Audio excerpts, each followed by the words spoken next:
छोटे दोस्त, आप क्या खाते हो? मैं अपनी मम्मा की तरह हरी हरी घास खाता हूँ। घास? क्या घास का स्वाद आपको अच्छा लगता है? मैंने तो कभी घास नहीं खाई। तो फिर आप पक्षी क्या खाते हैं? हम दाना खाते हैं। मैं अपनी मम्मा की तरह दाना खाती हूँ। इसका मतलब जो चीज हमारी माँ खाती है, हम बच्चे भी वही चीजें खाते हैं। अच्छा दोस्त, कल मिलेंगे। अब मैं जाती हूँ। गुड़िया अपने नए दोस्त मेमने से मिलने के बाद अपने घर चली जाती है। मम्मा, मम्मा पता है आज मेरी दोस्ती मेरी तरह के एक छोटे से बकरी के बच्चे से हुई है। बकरी का बच्चा, उसका घर कहाँ है? वो कहाँ रहता है? मम्मा, हमारे घर के पास पीपल के पेड़ के नीचे रहता है वो मेरा दोस्त और उसकी मम्मा। दूसरे दिन माँ बकरी और उसका बेटा छोटा मेमना घास खाते खाते दूर निकल जाते हैं। नदी के ऊपर एक पुराना ब्रिज था। जब वो माँ बेटा उस ब्रिज से गुजरने लगते हैं तो वो ब्रिज टूट जाता है और वो दोनों माँ बेटा बहती हुई नदी में गिर जाते हैं। मेरे बच्चे, घबराना नहीं, मैं बचा लूंगी अपने बेटे को। दोनों माँ बेटा तेजी से नदी में बहते चले जा रहे थे। माँ बकरी किसी भी तरह अपने बेटे को किनारे तक ले आती है और उसे नदी से बाहर निकाल देती है, मगर खुद नदी की तेज लहरों में बह जाती है। छोटा बच्चा अपनी माँ को खुद से जुदा होते हुए देख रहा था। मम्मा, मम्मा, मेरी मम्मा, कोई मेरी मम्मा को बचा ले। मगर देखते ही देखते माँ बेटे का खुशियों भरा जीवन दुखों से भर जाता है। रोता हुआ मेमना अपनी माँ के बिना ही वापस चला जाता है। दोस्त, क्या हुआ? तुम क्यों रो रहे हो? मेरी मम्मा नदी के तेज पानी में बह गई। मेरी मम्मा उससे बिछड़ गई है। बहुत बुरा हुआ, ये तो बहुत बुरा हुआ। मम्मा कहती है इस नदी में गिरने वाला कभी नहीं बचता। छोटे दोस्त, आप चुप कर जाएं। हम कल आपकी मम्मा को ढूंढने जाएंगे। गुड़िया अपने घर वापस चली जाती है। बहते बहते माँ बकरी जंगल की दूसरी दिशा में पहुँच जाती है और एक टूटे हुए पेड़ में फंस जाती है। किसी भी तरह माँ बकरी खुद को बचा लेती है और वो नदी से बाहर निकल आती है। रोती हुई माँ बकरी इधर उधर देखती है। ये जंगल उसके लिए नया था। कालू, देखो देखो, वो बकरी रो रही है। लगता है दूसरे जंगल से आई है। अगर हम उस बकरी को अपने घर ले जाएं, तो हमें मुफ्त में दूध पीने को मिलेगा। हाँ कालू, तेरी बात तो ठीक है। दोनों कौवे बकरी के पास जाते हैं। बकरी बकरी, तू रो क्यों रही है? क्या हुआ है? हम माँ बेटा नदी में गिर गए थे और मैं अपने बेटे से बिछड़ गई हूँ। चिंता ना करो बकरी, तुम चिंता ना करो। तुम हमारे साथ हमारे घर में आओ और हम तुम्हारी मदद करेंगे तुम्हारा बेटा ढूंढने में। ऐसे कौवा और कौवी बकरी को घर ले जाते हैं। रात हो जाती है। बकरी बकरी, हमें बहुत भूख लगी है। क्या तुम अपना दूध हमें दे सकती हो? हाँ, आपने मेरी मदद की है। आप मुझे अपने घर लाएं। मैं आपको अपना दूध जरूर दूंगी। कौवा एक ग्लास लेता है और बकरी का दूध निकाल लेता है। अब तुम सो जाओ बकरी, इस जंगल में एक जालिम शेर भी रहता है। तुम हमारे घर में ही छुप कर रहना और मैं और कालू जी तुम्हारे बेटे को ढूंढ लाएंगे। कौवे और कौवी, मैं आपका यह एहसान सारी जिंदगी याद रखूंगी। आधी रात थी। बकरी का छोटा मेमना अकेला डर रहा था। जिस पेड़ के नीचे वो अपनी माँ की गोद में सर रखकर सोया करता था, आज वो वहाँ अकेला बेआसरा बैठा हुआ था। माँ, माँ, मुझे बहुत डर लग रहा है। माँ, आ जाओ, माँ, मेरे पास आ जाओ। बच्चा ऐसे रोता हुआ अपनी माँ को याद कर रहा था। मम्मा, मेरा दोस्त रो रहा है। माँ, माँ, मुझे डर लग रहा है। माँ, आ जाओ। गुड़िया बेटी, वो अभी छोटा है। मैं उसे अपने घर में ले आती हूँ। वो अकेला डर रहा होगा। फिर मम्मा चिड़िया बाहर जाती है और बकरी के छोटे बच्चे के पास जाती है। बेटा, आप चिंता ना करो। 1-2 दिन में आपकी मम्मा जरूर मिल जाएंगी। आप तब तक मेरे साथ मेरे घर में गुड़िया के साथ रहो। मुझे डर लग रहा है, इसलिए तो मैं आई हूँ। मम्मा चिड़िया बकरी के बच्चे को अपने साथ अपने घर ले जाती है।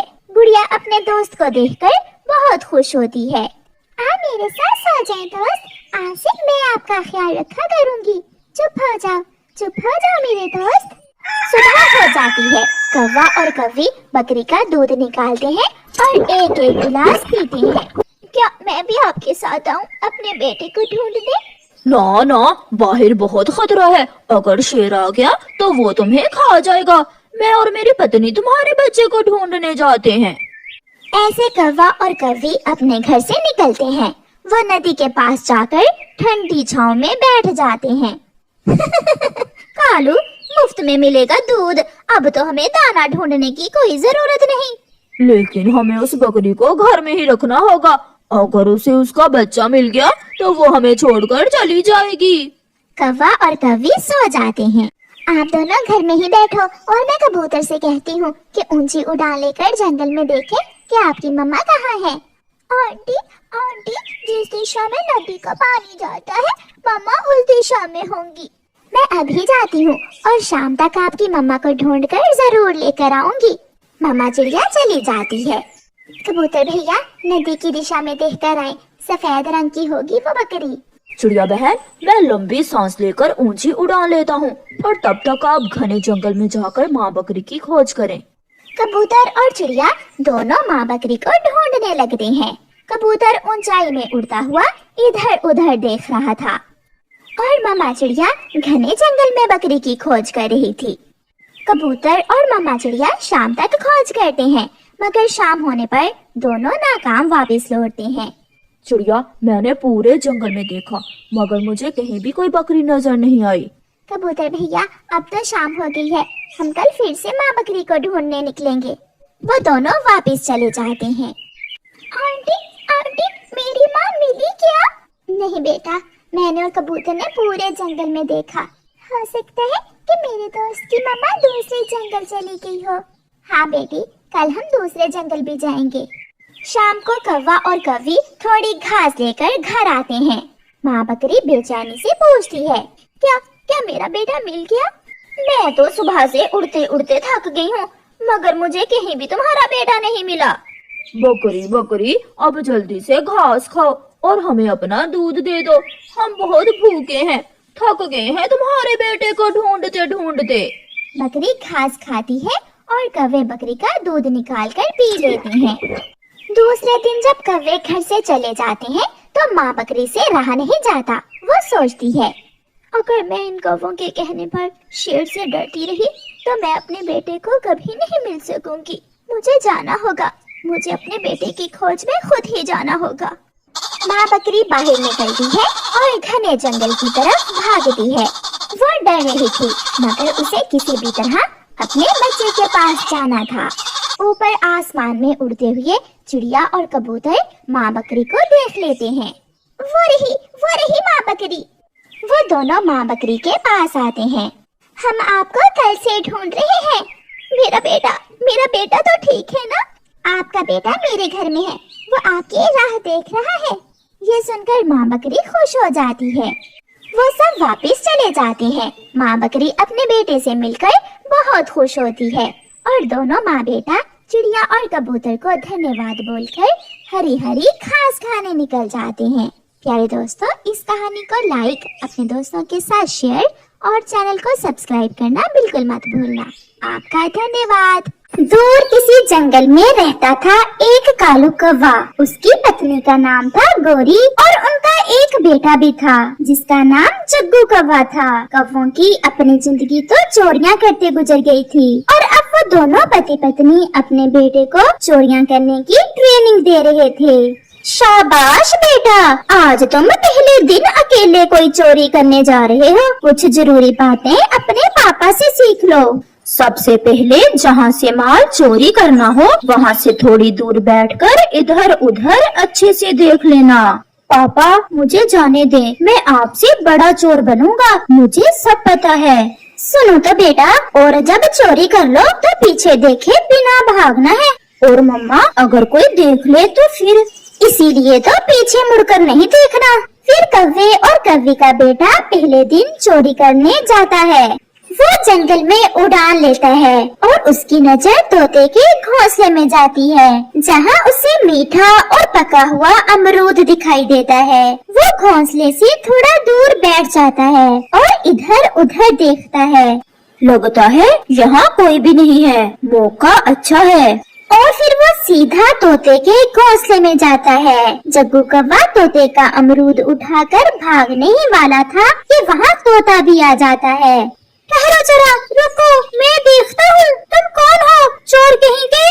परंतु जग्गू वो अमरूद उठाकर भाग जाता है और तोता भी उसका पीछा करता है। फिर क्या था, जग्गू कौवा आगे आगे और तोता उसके पीछे पीछे। जग्गू जवान था, इसलिए तोता उसे पकड़ नहीं पाता और थक कर एक पेड़ पर बैठ जाता है। कमबख्त, मेरी आंखों के सामने ही मेरा अमरूद चुरा कर ले गया और मैं पकड़ न सका चोर को। फिर वहाँ चिड़िया आ जाती है। अरे तोते भैया, आपकी सांस क्यों फूली हुई है, सब ठीक तो है ना? वो अमरूद मैं बहुत मुश्किल से लाया था, परंतु चोर लेके भाग गया।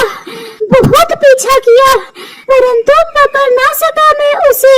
चोर पक्षी का रंग कैसा था तोते भैया? काला, उसका रंग काला था। मुझे तो वो कालू कौवा ही लग रहा था, परंतु मैं अभी अभी कौवे के घर के पास से आई हूँ। कालू कौवा और उसकी पत्नी तो अपने घर में सो रहे थे और उनका बेटा जग्गू तो अभी छोटा है। तो फिर कोई और होगा। अगर एक बार मेरे पंखों में लग जाए तो छोड़ूंगा नहीं ऐसे चोर को। मम्मा, मम्मा, तोता मेरे पीछे भागा और मैंने आपका ट्रिक यूज किया। मैं भागता रहा और वो मेरे पीछे पीछे और वो थक गया। ऐसा ही करते हैं, अगर ऐसे चोरी करोगे तो तुम हमेशा बच निकलोगे। ये अमरूद तो बहुत स्वादिष्ट लग रहा है। जग्गू चलो इसे खाते हैं। एक बार मैं जाकर कौवे के घर देखकर तो आऊं, क्या पता मेरा अमरूद मिल जाए। ऐसा सोचते हुए तोता कौवे के घर की तरफ आता है। क्या बात है बड़ी नाक वाले तोते, कैसे आए हो? आज मेरे घर में चोरी हो गई। एक चोर मेरा अमरूद चुरा ले गया है। तो फिर हम क्या करें? वहाँ तोते का अमरूद तो था नहीं, क्योंकि अमरूद तो कौवों ने खा लिया था, इसलिए तोता डर जाता है। मैं तो आपको बताने आया था कि आप भी अपने घोंसले का ध्यान रखना। कोई काले रंग का चोर फिर रहा है जंगल में। भागो यहाँ से। बड़ा आया काला रंग बताने वाला, हरे रंग का नहीं हो सकता वो चोर। तोता कौवों से डरते वहाँ से चला जाता है। जंगल में रात भी हो जाती है। जग्गू कौवे के मम्मा और पापा सो जाते हैं। आज रात कोई बड़ी चोरी करके क्यों ना मम्मा पापा को सरप्राइज दूं। मैं आज रात चिड़िया के घर जाता हूँ और उसका सारा भोजन उठा लाता हूँ जो उसने बारिशों के लिए जमा कर रखा है। ऐसा सोचते हुए जग्गू कौवा अपने घर से निकलता है। वो खिड़की में से चिड़िया के घर में देखता है तो मम्मा की पक्की दुश्मन चिड़िया आंटी सो रही है। मैं आज चिड़िया आंटी का सारा ही भोजन चुरा लूंगा। फिर जग्गू चिड़िया के घर में जाता है। वो चिड़िया का सारा ही भोजन उठाकर एक साथ रखता है और उसे बांधकर वहाँ से भाग जाता है। सुबह हो जाती है और चिड़िया की जब आँख खुलती है तो अपने घर में भोजन ना देख वो रोने लग जाती है। मेरा भोजन कोई चोर मेरा सारा ही भोजन चुरा ले गया। जालम ने एक दाना भी नहीं छोड़ा। कितनी मुश्किल से वो भोजन मैंने बारिशों के लिए जमा कर रखा था। मैं जाकर कबूतर भैया को बताती हूँ। अरे भोजन कहाँ से आ गया हमारे घर में? गोरी, कहीं तुमने तो नहीं चुराया किसी का? इतना भोजन कहाँ से आ सकता है? जग्गू कौवा जो रात जागता रहा था अभी तक सोया हुआ था। जग्गू उठो, उठो जग्गू। जग्गू कौवा भी उठ जाता है। जग्गू, ये इतना भोजन कहाँ से आया? मम्मा, जब रात आप सोए थे तो मैं चिड़िया आंटी के घर से चुरा कर लाया था। ओ तेरी, तुम तो जग्गू हमसे भी बड़े चोर बन गए हो। आज तुमने साबित कर दिया है कि तुम हमसे बड़े चोर हो। ये भोजन ज्यादा है, मैं इसे कहीं छुपा देती हूँ। अगर चिड़िया यहाँ आ गई तो उसे पता चल जाएगा। फिर गौरी कव्वी उस भोजन में से कुछ भोजन लेकर छुपाने चली जाती है। मेरे ख्याल में ये काम कौवों के अलावा और कोई नहीं कर सकता। कबूतर भैया, मैं तो सोई हुई थी, हम कैसे कौवों पर इल्जाम लगा सकते हैं? हमने देखा भी तो नहीं है कौवों को चोरी करते हुए। गौरी कव्वी भी चोरी किया हुआ भोजन छुपाकर चिड़िया और कबूतर के पास आ जाती है। चिड़िया, क्या हुआ? क्यों ऐसे रो रही हो? चिड़िया रोए ना तो और क्या करे, कोई चोर आज रात चिड़िया का सारा भोजन चुरा ले गया है। मेरी किसी से क्या दुश्मनी? फिर उस चोर ने मेरा घर ही क्यों चुना? मैं तो अपनी माँ के पास गई हुई थी, होगा कोई चोर, मुझे क्या पता। ऐसा कहते हुए गौरी कव्वी वहाँ से चली जाती है। पेट देखा था इसका, खा खा कर कैसे फूला हुआ था। मुझे तो इसी पर शक है, या फिर इसका पति कालू कौवा। इनके अलावा हमारे जंगल में कौन चोरी कर सकता है? ऐसे ही कुछ दिन गुजर जाते हैं और फिर एक दिन जंगल में चील के बेटे की शादी थी। सभी पक्षी शादी में चील की दावत खाने आए हुए थे। कालू जी, देखें तो चील के पास कितने सुंदर सुंदर कंगन हैं और एक तुम हो कि कभी मुझे कोई ऐसा गहना नहीं लेकर दिया। ये कंगन बहुत कीमती हैं। इतने पैसे मेरे पास नहीं कि मैं तुम्हें ऐसे कंगन लेकर दे सकूं। जग्गू बेटा अपने मम्मा पापा की बातें सुन रहा था, क्योंकि उसने नई नई चोरियां शुरू की थी, इसलिए उसे तो ऐसे काम करने में बहुत मजा आ रहा था। और फिर जब शाम को कौवा और कव्वी अपने घर जाते हैं तो जग्गू अपनी मम्मा से कहता है, मम्मा मम्मा, आज रात मुझे अपने दोस्त से मिलने जाना है। दोस्त से मिलने जाना है या कोई नई चोरी करने? मेरा बेटा तो अब बड़ा चोर बन गया है। नहीं नहीं मम्मा, मुझे अपने दोस्त से मिलने जाना है, परंतु रात को घर से बाहर जाना मुझे कुछ ठीक नहीं लग रहा। पापा, आप भी तो कई बार घर से बाहर रहते हैं रात को। ऐसा कहते हुए जग्गू कौवा वहाँ से चला जाता है। कुछ चलने फिरने दो मेरे बेटे को, मौज कर ले, यही तो दिन है आजादी के। जग्गू कौवा एक पेड़ पर बैठ जाता है और रात होने का इंतजार करने लगता है। और फिर जैसे ही रात होती है जग्गू कौवा वहाँ से उड़ता है और चील के घर की तरफ जाता है। आज तो बड़ी चोरी होगी। आज मैं भोजन के अलावा कुछ और भी चुराऊंगा, और वो है चील के कंगन, और मैं अपनी मम्मा को आज खुश कर दूंगा। फिर जग्गू कौवा चील के घोंसले से वो कंगन उठा लेता है और जैसे ही वो भागने लगता है चील की आंख खुल जाती है, वो उसे पकड़ लेती है। चोर कहीं के, मैं देती हूँ तुम्हें अपने कंगन। सुबह हो जाती है और चील पुलिस को बुला लेती है और जग्गू को पुलिस के हवाले कर देती है। इसे ऐसी सजा देना कि फिर कभी ये चोरी ना कर सके, कौवा कहीं का। और फिर पुलिस उसे जेल ले जाती है। कौवे और कव्वी तक भी खबर पहुंच जाती है। गौरी बहन, सुना है जग्गू किसी बड़ी चोरी में पकड़ा गया है। मेरा छोटा सा बेटा कैसे जेल में रहेगा? मैं मर जाऊंगी अपने बेटे के बिना। ये सब तो हमें उस समय सोचना चाहिए था जब हम उसे चोरी करना सिखा रहे थे। जब चिड़िया का भोजन वो चुरा कर घर लाया था, तभी हमें उसे समझाना चाहिए था। मुझे तो उसी समय पता चल गया था, परंतु मैं खामोश रही। और अब देखो गौरी और कालू, आपके कारण आपका बेटा जवानी जेल में ही काटेगा। और फिर जग्गू कौवे को 2 साल जेल की सजा हो जाती है। अगर मेरे मम्मा पापा ने मुझे चोरियां ना सिखाई होती तो आज मैं भी आजाद पक्षी होता। और फिर कौवे और कव्वी को समझ आती है कि मम्मा पापा की बुरी प्रशिक्षण की सजा उनकी संतान को भुगतना पड़ती है। अपनी संतान को ऐसी प्रशिक्षण दे जिससे वो अच्छी जिंदगी गुजार सके, ना कि ऐसी प्रशिक्षण जिससे उनकी जिंदगी कैद में गुजरे। इस कहानी के कल वाले भाग में आपने देखा कि कैसे कालू कौवा बुढ़ापे में एक कव्वी से इश्क करने लगता है और वो शैतान कव्वी कैसे कालू कव्वे को अपने जाल में फंसाती है। चिड़िया बहन, अगर कुछ घर में खाने को है तो हमें दे। कालू तो आज फिर घर में कुछ नहीं लाया। वो तो रास्ते में ही एक पेड़ पर बैठ गया था और मेरे साथ चनों की फसल में भी नहीं गया। मैंने कहा तो गुस्सा करने लगा।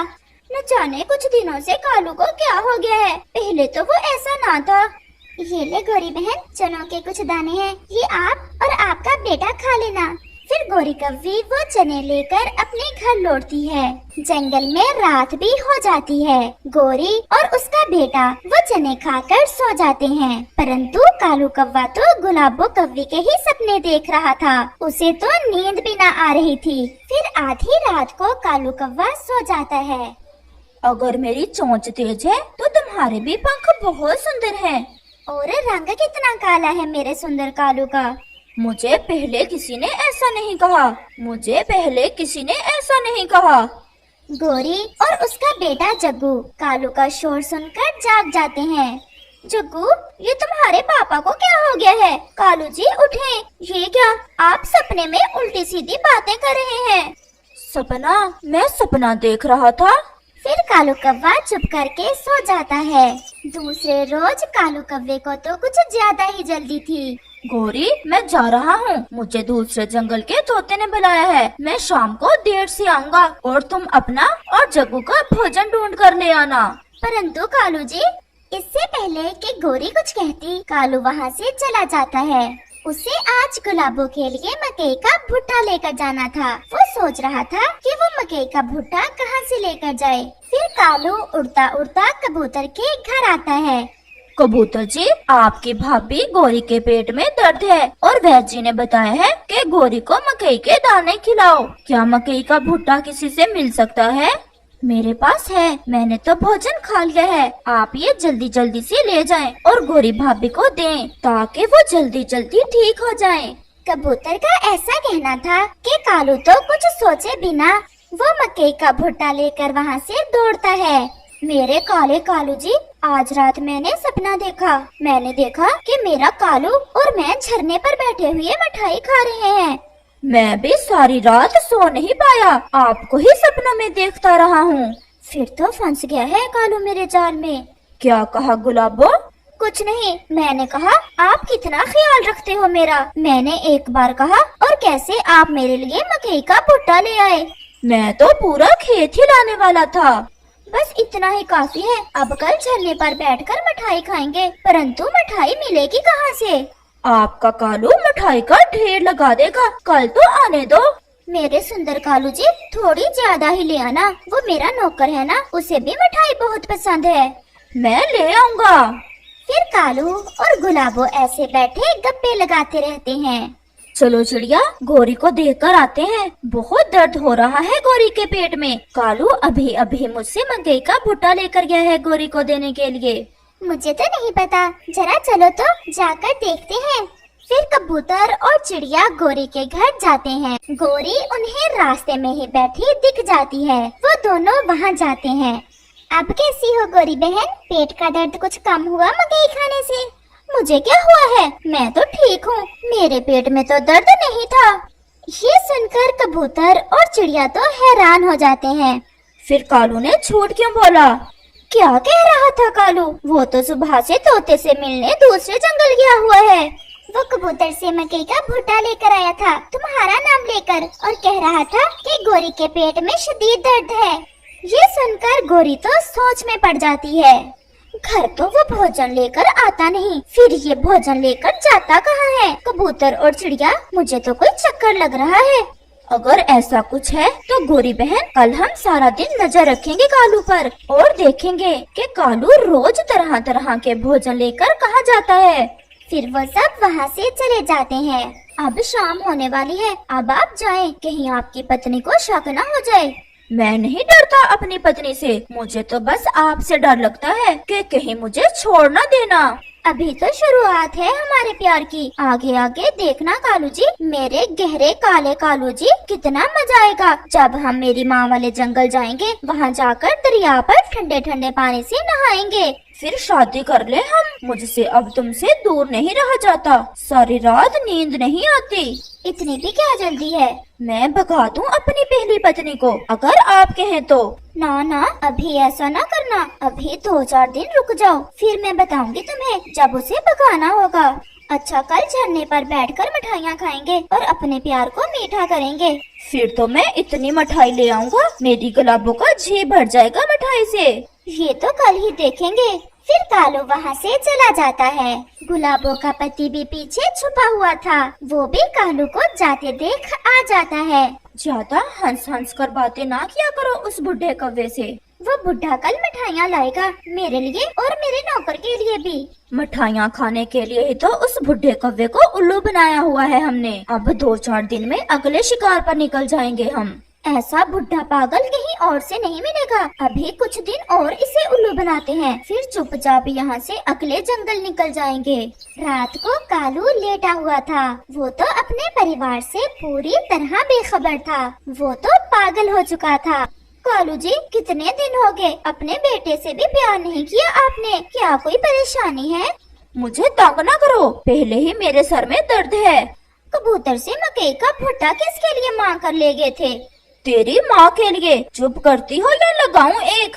मैं तो चुप ही हूँ, परंतु मैं भी एक मम्मा कवि हूँ। मुझे सब पता है कि तुम इतने बहके बहके से क्यों रहते हो। कौन है वो? अगर इस घोंसले में कुछ दिन गुजारने हैं तो चुपचाप सो जाओ। गौरी कव्वी चुप कर जाती है और सो जाती है। जैसे ही सुबह होती है, कालू कौवा उठता है और कुछ बोले बिना घर से निकलता है। गौरी भी कालू के पीछे ही उड़ती है। कबूतर और चिड़िया भी गौरी के इंतजार में ही थे। वो भी गौरी के साथ कालू के पीछे जाते हैं। पक्षी जी, मुझे 1 किलो मिठाई दे दें। मेरे पास देने को कुछ नहीं है, मैं अपने ससुराल जा रहा हूँ। वापस लौटते समय मैं कीमत दे जाऊंगा मिठाई की। मैं उधार करता तो नहीं हूँ, परंतु कालू जी आप बुढ़े कौवे हो, मैं आपका विश्वास करता हूँ। फिर कालू जी वहाँ से मिठाइयाँ लेकर झरने की तरफ जाता है। मेरी गुलाबो, देखो तो लड्डू, ढेर सारे लड्डू लाया हूँ मैं आपके लिए। मेरा तेज चोंच वाला काला कौवा कैसे मेरी हर इच्छा पूरी करता है। और आज इस नौकर को क्यों साथ ले आई हैं आप? कहा था ना कि इसे मिठाइयाँ बहुत पसंद है, इसी शौक में मेरे साथ चला आया। कबूतर, गौरी कव्वी और चिड़िया भी वहाँ आ जाते हैं। तो इस मनहूस के लिए आजकल पागल बने फिरते हो। अपनी उम्र देखो और काम देखो। एक बेटा है इस कौवे का और तुम कल की बच्ची। शर्म करो जो अपने पिता की उम्र के कौवे से इश्क करती फिर रही हो तुम। चुप चुप कर जाओ, अगर मेरी गुलाबो को कुछ कहा तो जान से मार दूंगा। मेरी गुलाबो, शर्म करो, तुम्हारी बेटी जैसी है वो। और कव्वी बेटा, आपने भी ना सोचा ऐसी घटिया हरकत करते हुए। सब चुप करके मेरी बात सुनो, आपको सब पता चल जाएगा। आप बताएं कि इसकी उम्र है ऐसे इश्क लड़ाने की? पंखों में इसके जान नहीं है। और ये जो मेरे साथ है मेरा पति है, हमारा तो काम है ऐसे बुढ़े पागल कौवों को उल्लू बनाना। गुलाबो, ये आप क्या कह रही हैं अपने गहरे काले रंग वाले कालू से? चुप कर जा ओए बुड्ढे। और चिड़िया, मैं इस कव्वी आंटी से बात नहीं करूंगी, ये गुस्से में है। ये आपका बुढ़ा कौवा तो अपनी पत्नी को कब से घर से निकाल देता।